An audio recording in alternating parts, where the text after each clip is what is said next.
We're here, we're queer, and we're already changing the world. Welcome to the Queer Changemakers podcast, where each episode we will have a conversation with an LGBTQ plus changemaker, someone who is out there taking action in the world to make our community and the world a better place. Welcome to Queer Changemakers. On today's episode, we have Lily McNamara, if I said that right, and they are Yeah, you from did. Minnesota. Awesome. Would you like to give a short introduction about yourself and what you do?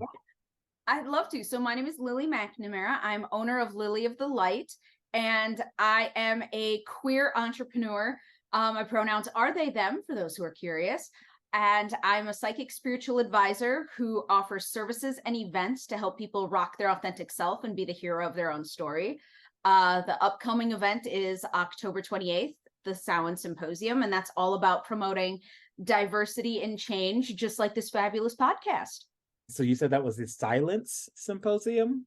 Samhain. It's Oh, spelled Samhain. It's a Celtic word that means, yeah, it's the same time as Halloween. okay. Awesome. And how do you say it one last time? Because Samhain. Samhain.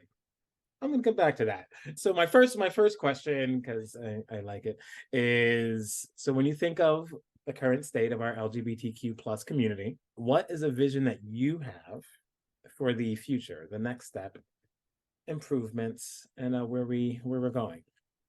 I don't know if it's the next step or my vision for like how it ends up looking at the end, like a pretty package, but it's true inclusivity, which I think is really difficult for a lot of people to even like wrap their head around that, oh, we're queer, we're trans, we're all these things. And it's like, but we're also like people who are disabled and people who are neurodivergent and people who are homeless and entrepreneurs. Like it's I want everything. I want a genuine melting pot. I want everyone to be welcome and included with love and respect. Assholes need not apply.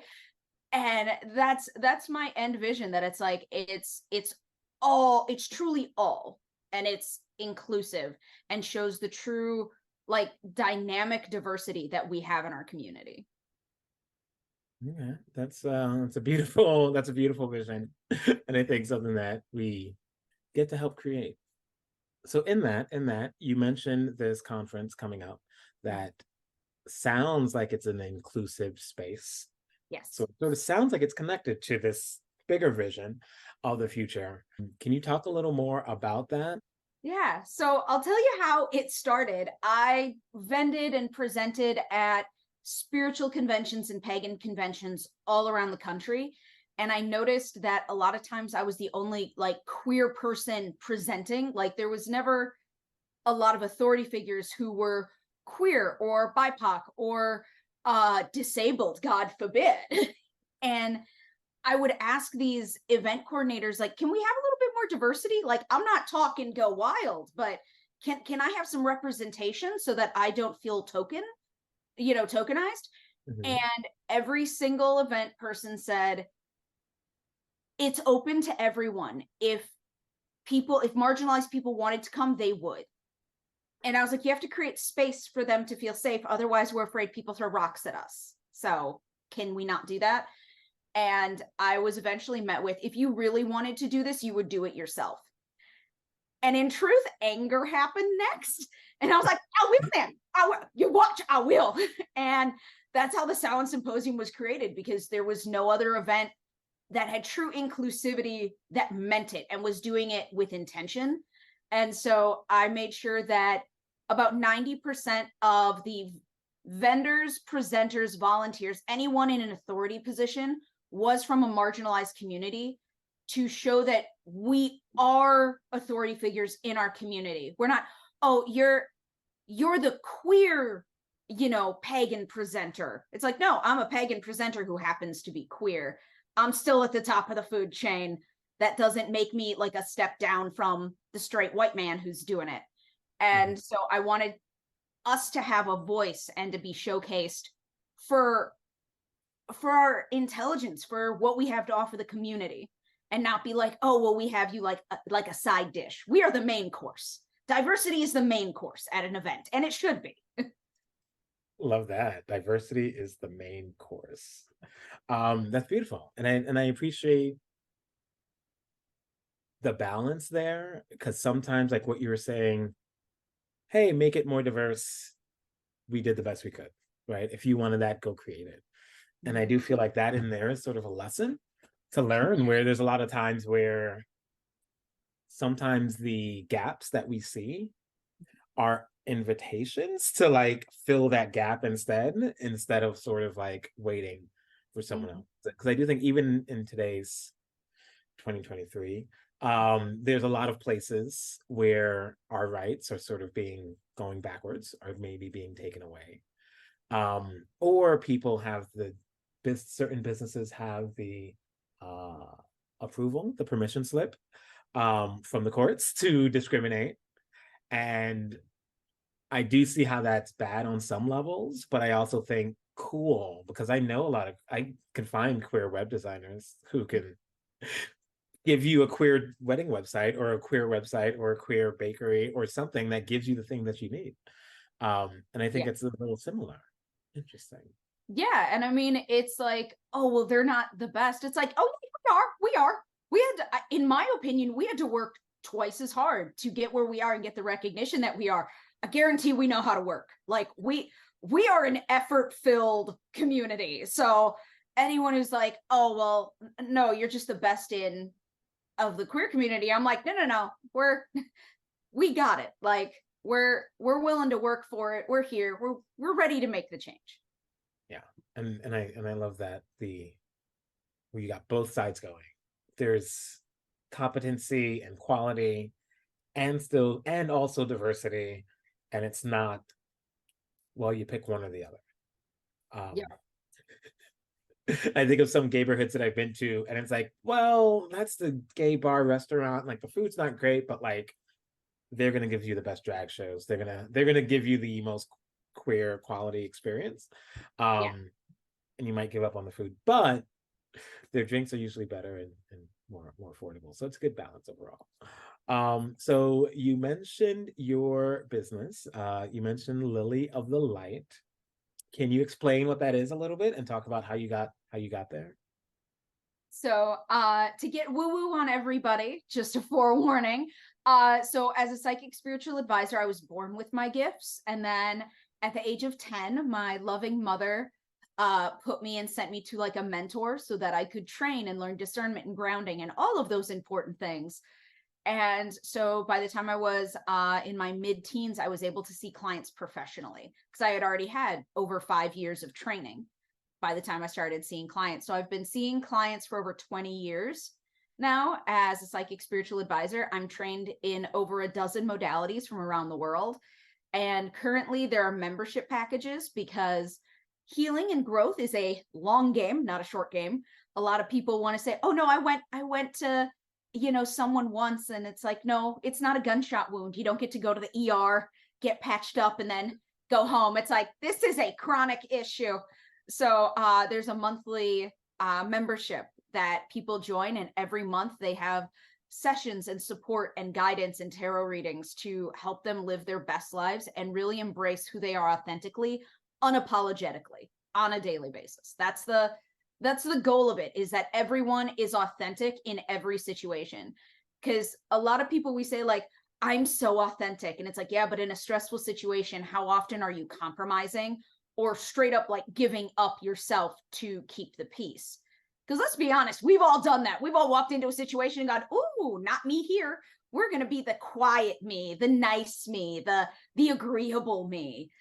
And it's like, no, walk in, and if you have thoughts, if you have feelings, if you have opinions, let them be known. Like, yes, don't make yourself smaller for anybody. I like that.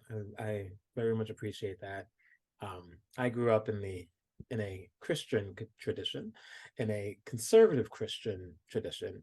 So the idea of authenticity was never said this way, but the idea of authenticity is almost bad, because it is different than the rest.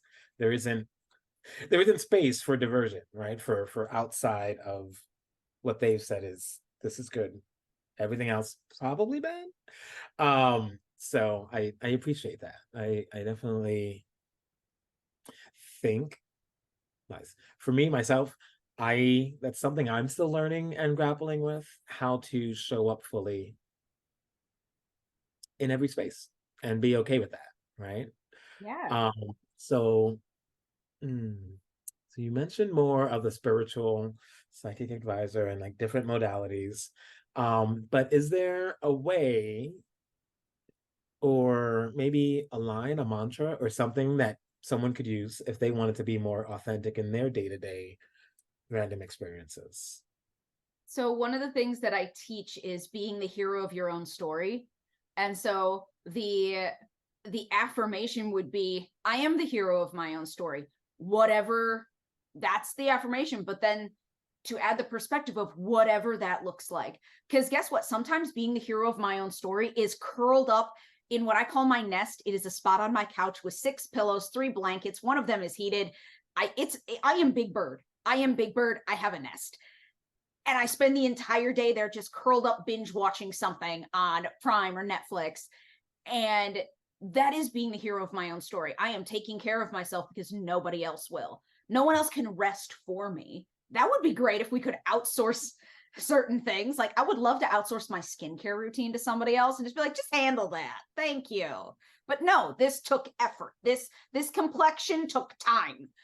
And so, no, and by the way, another tip, you want to know what is the fountain of youth? Self-care. This non-wrinkled late 30s face is all self-care. People are like, how do you look so young? Self-care, baby. That is it. That is all you need. Self-care and a good moisturizer, and you can live forever. I love that. Um, no one can rest for you. That is super true.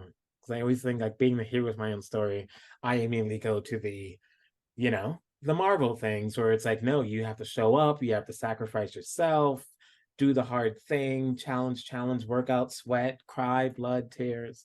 Um, and not the comfy pillow with not the comfy couch with which pillows feeling comforted. That's really good. And you mentioned you were from Minnesota, so I imagine it gets cold there, and blankets are.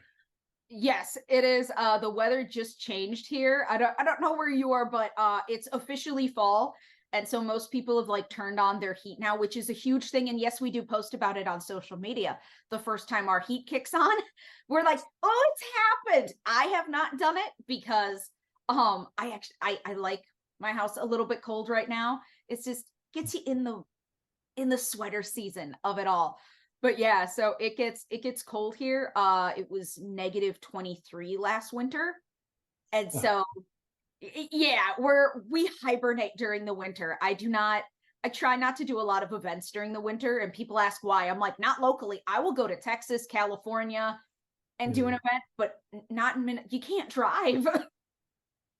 Yeah, that for a second I thought you were gonna say it was -23 last week, and I was gonna be like, yep, like I have not been to Minnesota, and I think that's one of the reasons why. Mhm. But yeah, I'm here in DC, and we just had a summer week last week where it was 80s multiple days, almost all of the week. But now it's in the 60s, so climate used to be this seasonal thing, and who knows what it is now. But It's as moody you, now. That's what it is. It's moody. oh, it's moody. Oh, that's fair. Because don't we all have moods? And Oh like, yeah. what if the Earth is just one big, I don't know, reflection of us? Sometimes it gets a little hot, sometimes it's a little cold, and sometimes it's just weird. Yeah, just sitting in that thought for a moment. But okay, but back to you. Okay, so you've been in this all your life from an early age, and you had the parental system that said, hey, you have gifts, let's invest in those and like help you grow and learn. So in your years, in your time, in your experience, what's one of the biggest challenges that you've had to face and overcome? As a queer person in any, and that's what I identify as queer. Like, I know we all have subsections and stuff like that we can get into, but queer is the term that I use for myself and the community, because I just view it as an umbrella, lovely umbrella term. Um, one of the hardest things was coming out as gender neutral because I present so feminine. And so most people to this day, even colleagues and not my friends, because I'm very selective about my friends, and if they can't get my pronouns right, they're not going to be my friend. But still, a lot of colleagues and people that I work with will default to she, her, even after I've corrected them because it's just easier for them. And then it goes to, is this the hill I want to die on? Does this make me look unprofessional to correct someone repeatedly? Is this going to offend them that I am so like a hard line about it? Those are real questions in the business world, unfortunately. Like, I would love to say that I go, oh, my pronouns are they, them, and everyone respects them everywhere. That is not the case. The vast majority of the time, people just default to she, her. And then I have to make the sometimes difficult decision of, is this the hill I want to die on today? And unfortunately, it's usually not, because there are other things that we're talking about or dealing with that sadly take precedence. So that is a huge hurdle that, like, even in this light, love, and spiritual industry and stuff, where everyone is welcome as long as you fit in, is kind of how it goes. And I look like I fit in. I am definitely passing in. I'm disabled. I do not look disabled. I am queer. I am gender neutral. I don't, I can pass for a straight person on any given day, depending upon what I'm wearing. My more masculine clothes, people are like, oh yeah, you definitely like girls. Yes, I do. So that would probably be a huge thing, is navigating any community, any industry, being queer and then also being disabled. There aren't accommodations out there for business for people who are disabled. There's no different chairs in a conference room. There's no breaks in case you need a break, and everything. So those are definitely big hurdles that a lot of people don't realize, and I feel like that's out of ignorance, because there is no representation. There is no wheelchair ramp up to the CEO's office, you know? And Mm. so how are we supposed to know and feel like that is something that is allowed if it's so rare or never happens? And so those, I would think, would be the biggest hurdles, is people just not knowing, not having the representation to get accommodations or to get my pronouns correct or anything like that, because it's so unheard of to have a gender neutral person be in the industry. Almost everyone is straight, almost everyone is white, almost everyone is able-bodied. It is wild to go to these events and look at the loaf of Wonder Bread standing in front of you. No shame to the Wonder Bread, by the way. I'm well aware that I look like milk, okay? Mm. But you walk in and it's like, there is no diversity here. So they don't even know how to handle diversity because they've never seen it at an event. So yeah, those would be the hurdles. I definitely understand that. I feel like as I have been going on my own journey of entrepreneurship and like learning marketing and from different people. Yeah, many of the people leading are straight white men leaning towards Christianity and, definitely not disabled. And, and even when they have tried to be more open and inclusive, it's still a little cringy because it's like that's it's they use words like lifestyle and like preference and like a dismissive but inclusive way. Like even some of the Christian people, like, oh, whatever, well, you can believe in Jesus or whoever else you might believe, whatever you might believe, Yeah. and it's like you don't realize it, and it's weird too because it's like, no, this is them being inclusive. This is Yep. actually the best that they can do. And I'm like, oh, that's so. Yes. And I don't know about you, but I had something happen, slight tangent, but so being one of the only and I think it's not just being queer or disabled or neurodivergent, it's being out as those things. I understand that like BIPOC, it's a little bit harder to hide that, for lack of a better word. Like, it's obvious when you walk into the room that we have different complexions, right? And so like with being queer and everything, and then being out, they're like, okay, so you're out. Oh my God, here's the other queer girl. You two should date. No, please don't. Oh, and then it becomes an issue. That actually happened at a spiritual conference once in the Midwest. So not in like an edgy place like California. No, Midwest. And they were like, oh, but you two are the only two, so you're the only two girls who like girls here. So obviously you two have to. And it's like, that's not how it works. Please don't. And then it became a huge thing for the whole event that like we were the only two, and all these straight people were like, we're gonna play matchmaker. And I'm like, why is this happening?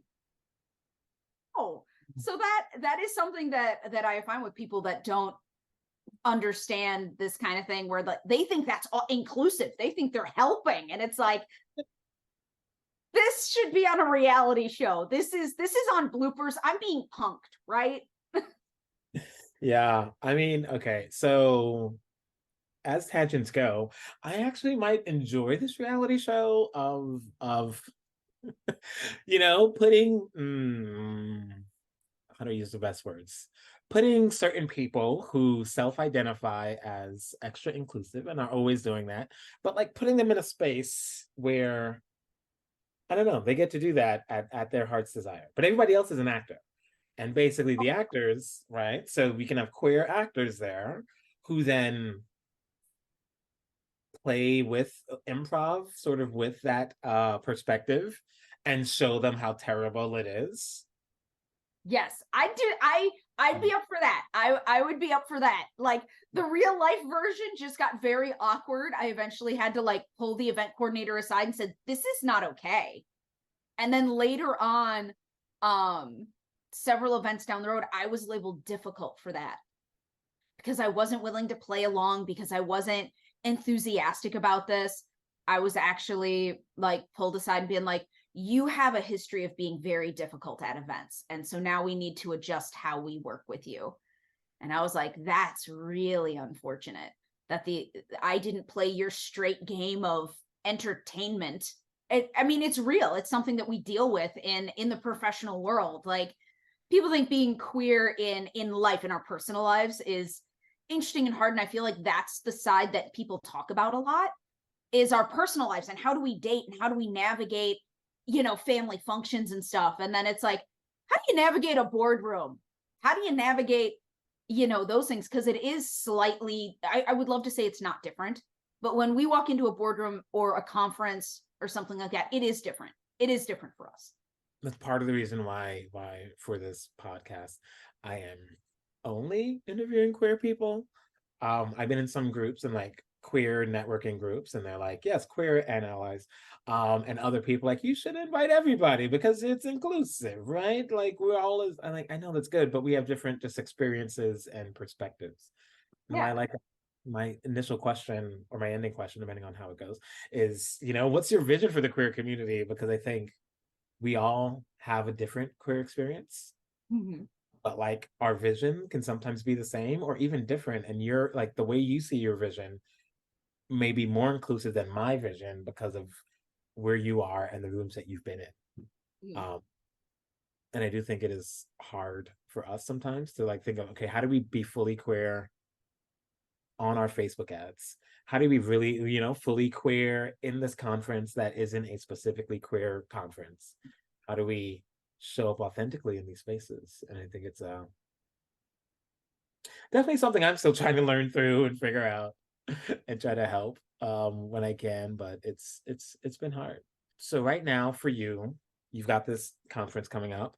What else is going in your world? Like what are other things that you're working on as Lily of the Light or in any other ventures? So the membership that I have, it's called being the hero of your own story. That is a really big focus of mine. So the clients that I see on a monthly basis get a lot of my attention, and rightfully so. I really don't like programs that are like, okay, well, you'll see me once a month, and if you want to text every once in a while, that's fine. Like, I have one of my membership clients just sends me memes at like 2 in the morning, and I do not respond at 2 in the morning, but that's the support they want. They want to send me these cute spiritual memes, and then I'll reply like in the next few days about it. I have another client who needs everything like laid out for them. So like I'll send them their tarot reading, a video of their tarot reading for the full moon, and then they'll go, I need you to like break it down more. So it's about customizing, because you're right, all of our experiences are so different.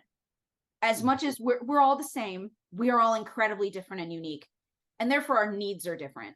And so my membership clients do get the lion's share of that effort and uniqueness to make sure that their experiences and that they're growing and healing at the pace that is honoring them, not honoring me. Anyone who's like, week 1 we do this, week 2 we do this, and I'm like, why?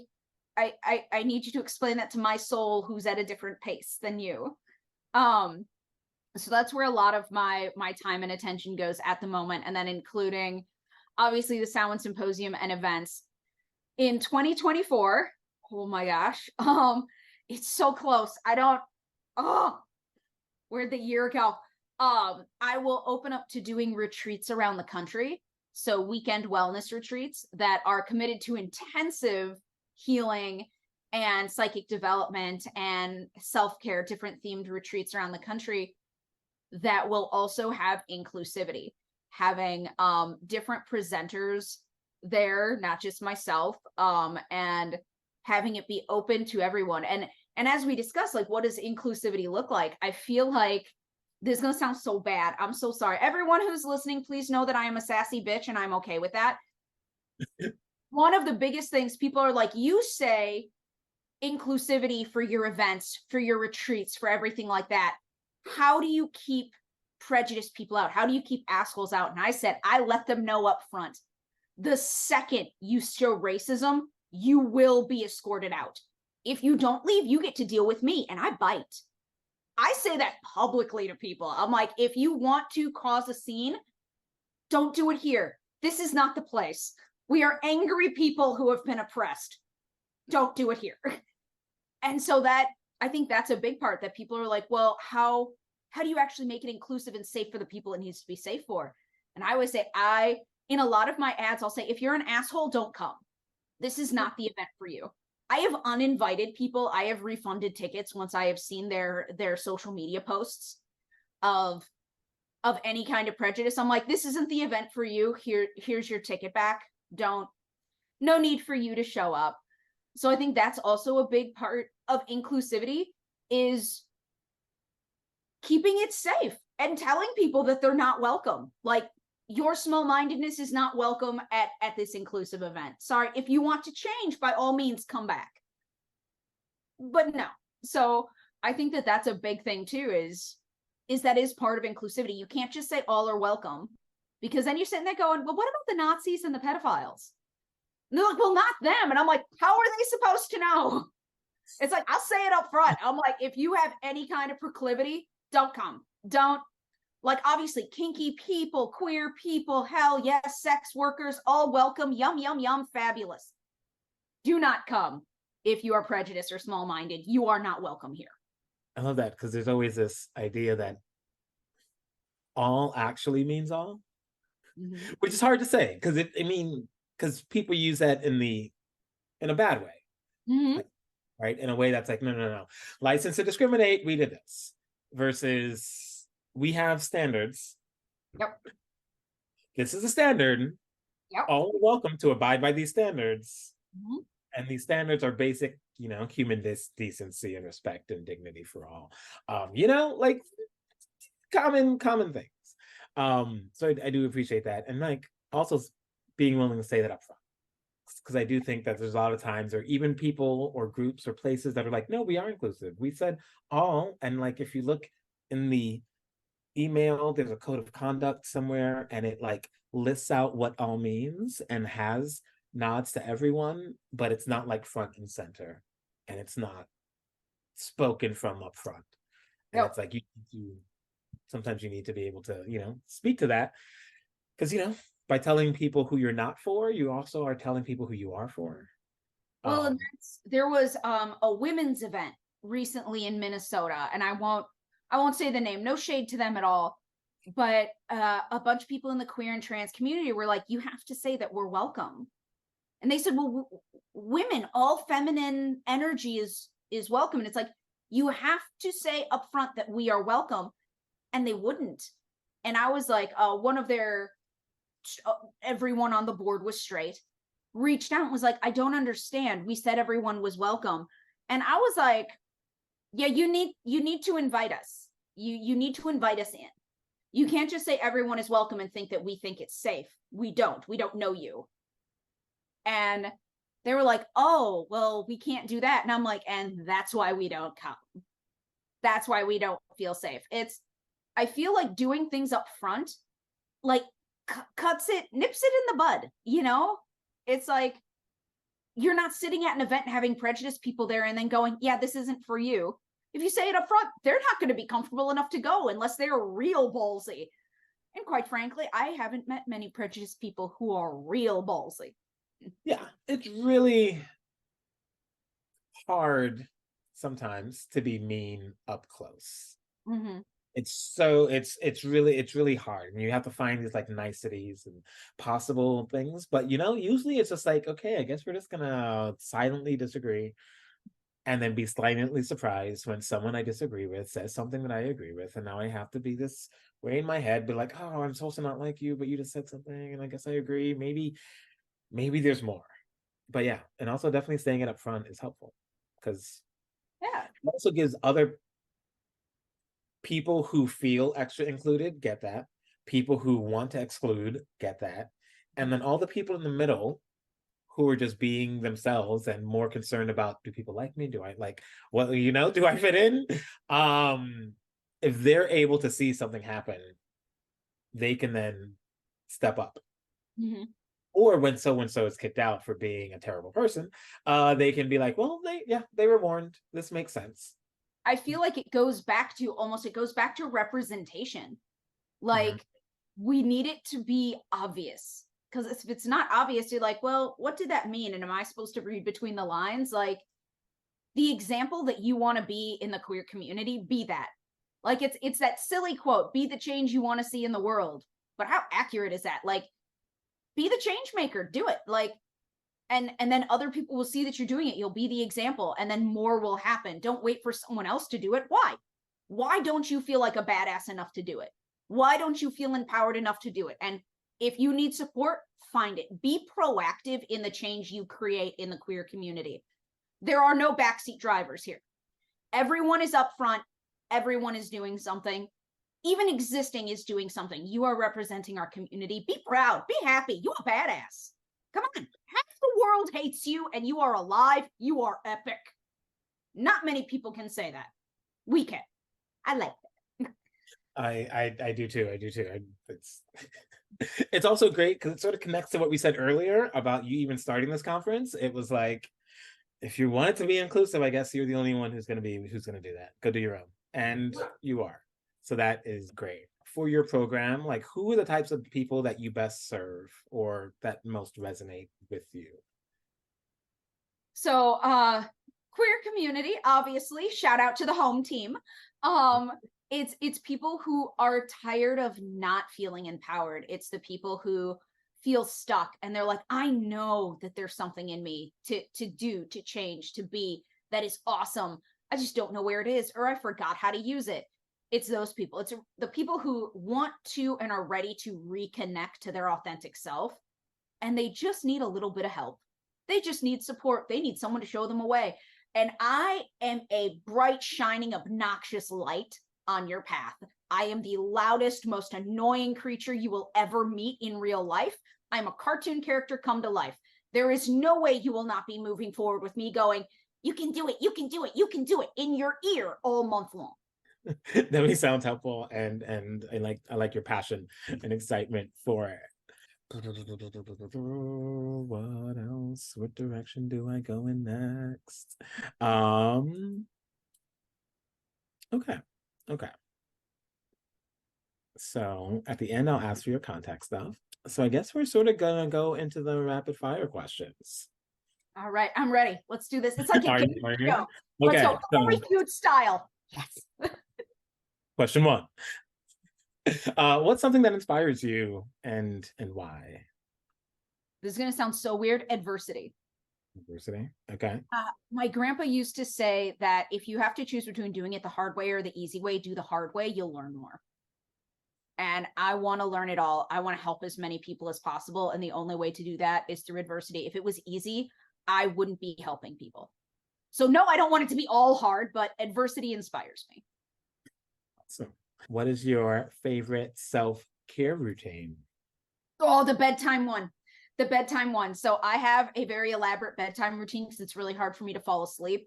I shower, I do all my skincare, I do my breathing, I do my gratitude, I do stretching. All of that happens. Most of my self-care happens like in a neat little package at night. Mhm. And I love that. The best part about self-care is that you can stack it. If you're already doing something, it's called habit stacking. Just add your multivitamins to your morning coffee that you drink every morning, and it makes life so much easier just to stack them on top of each other. Okay. Okay. How long does that take for you typically? On like a good night, so with my disabilities that can change. If I'm having a flare or something, obviously it takes longer. It can take about an hour, but that's when it's like, oh my god, that's so long. I'm like, no, it's not. Almost all my self-care happens at night. The shower happens in that time, and let's be honest, that takes time.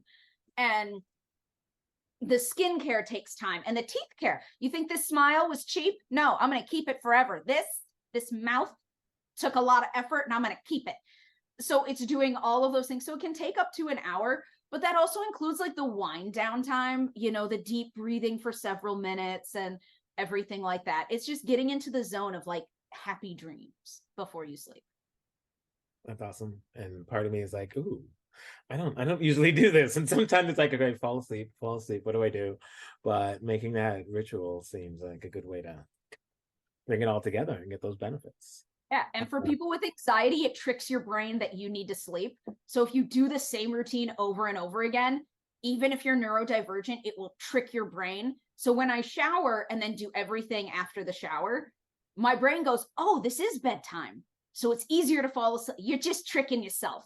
You're just tricking yourself that you need to sleep. So come up with a bedtime routine if you have hard time sleeping. Awesome. That's definitely something I'll be using soon.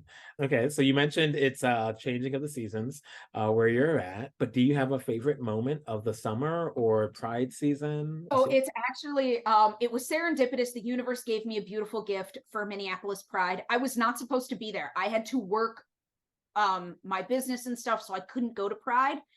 By some fluke, with the nonprofit that I was helping with, I had to go to Pride, and I ended up being invited back to the queer TikTok tent.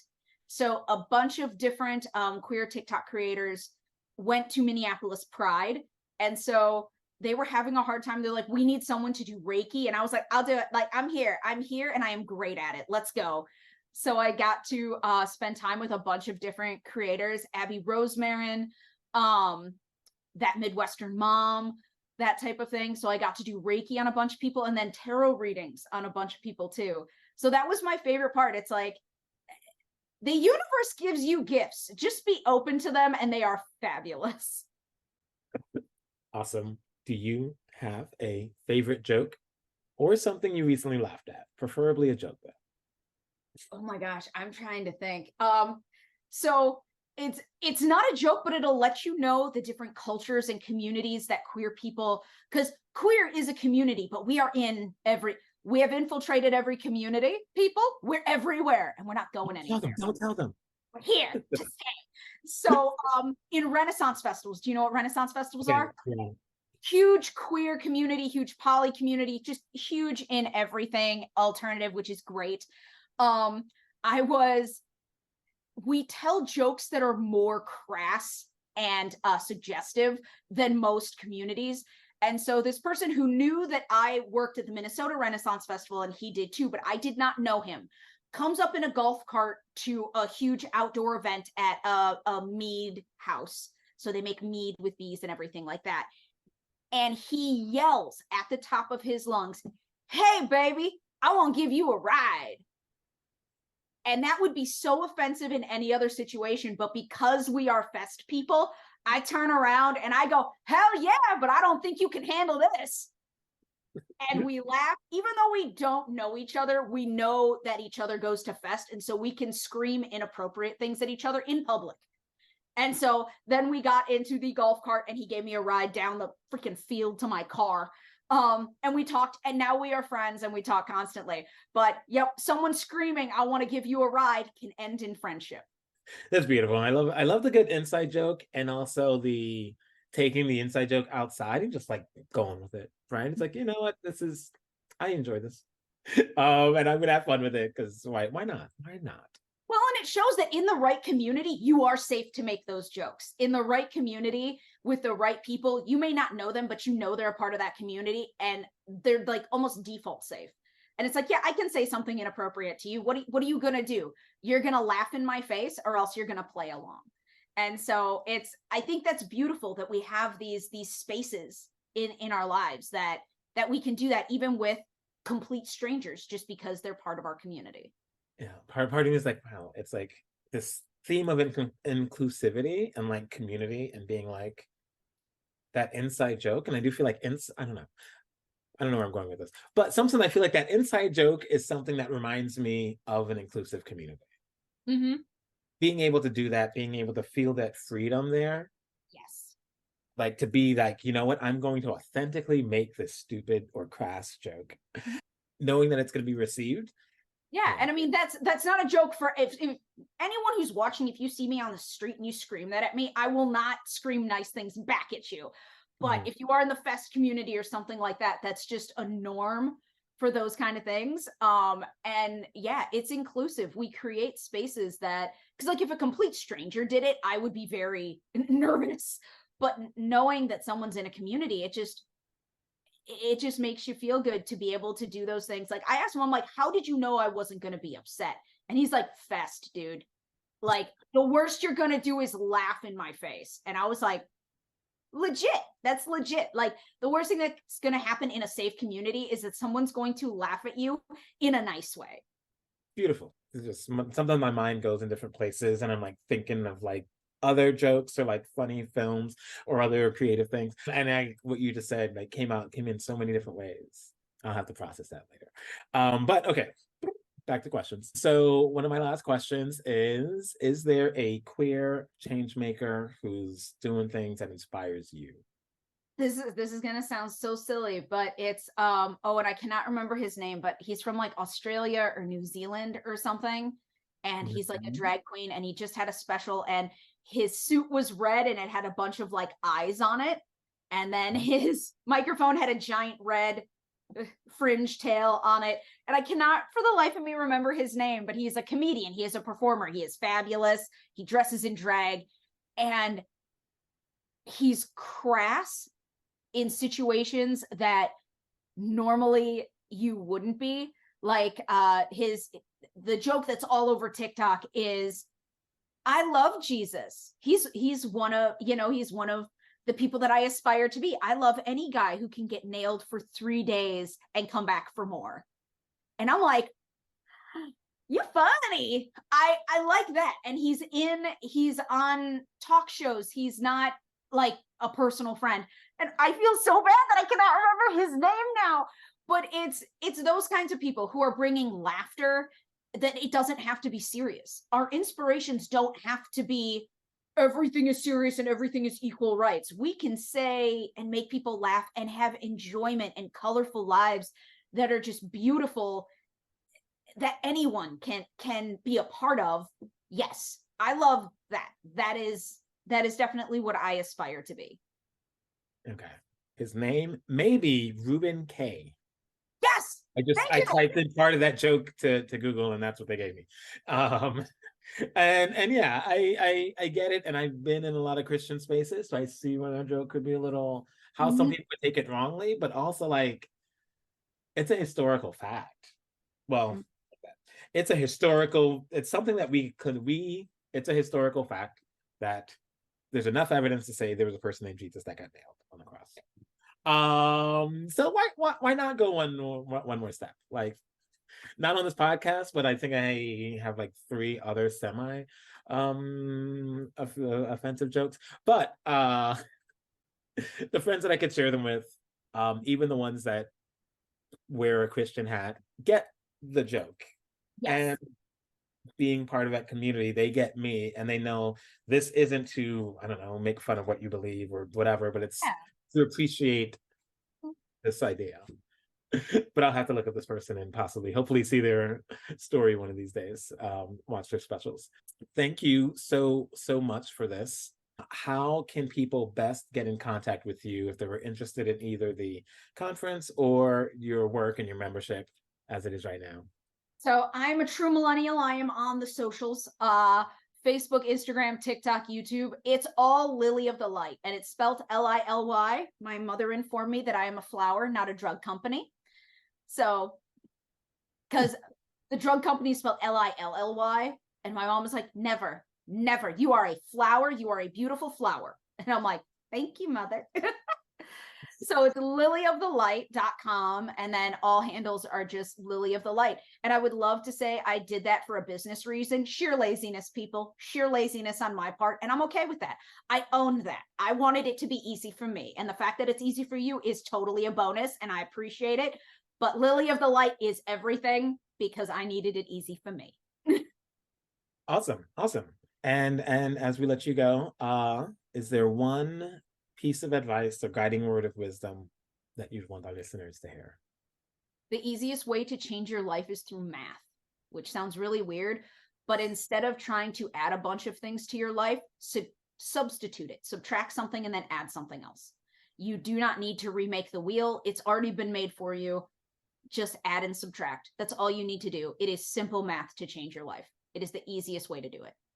Well, thank you so much for being here on this conversation. You shared so much, and I just love your passion for inclusivity and being the change that you want to see. I'm glad to have you here. Thank you for listening to this episode of the Queer Changemakers podcast. I'm your host, Justin Mezzatine, and I hope that you're able to learn from what you just heard and think of ways that you yourself can also make change in your community for the better. Take care, and I'll see you next time. Goodbye.